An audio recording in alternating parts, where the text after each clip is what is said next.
Ով խանգարեց աշխատող մարդուն, նա պետության թշնամին է, Լոռու մարզում հայտարարեց Բարգավաճ Հայաստան կուսակցության առաջնորդ Գագիկ Ծառուկյանը։ Եթե մարդը իրեն հարգում է,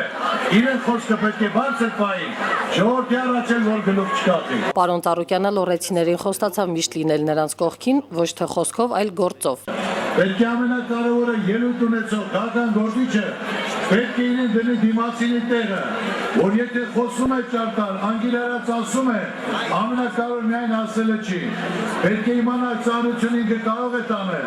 իր խոսքին դեր կարող է կանգնել, թե ոչ։ Բարգավաճ Հայաստան կուսակցության առաջնորդը կարծում է, որ ժողովուրդը իրեն հավատում է եւ չի պատրաստվում կորցնել այդ վստահությունը։ Ամեն մի մարդ պետք է պատասխանատու լինի իր խոսքին, իր գործին, որտեղ ժողովուրդը սպասելիք է ուզում է խափված չլինել, ոչ թե մշտական, ասել ու գնալ, ու նորից մնալ անպատասխան։ Դրա համար իմացեք, որ իմ խոսքը գործ է լինելու, ոնց որ մինչև այսօր կա։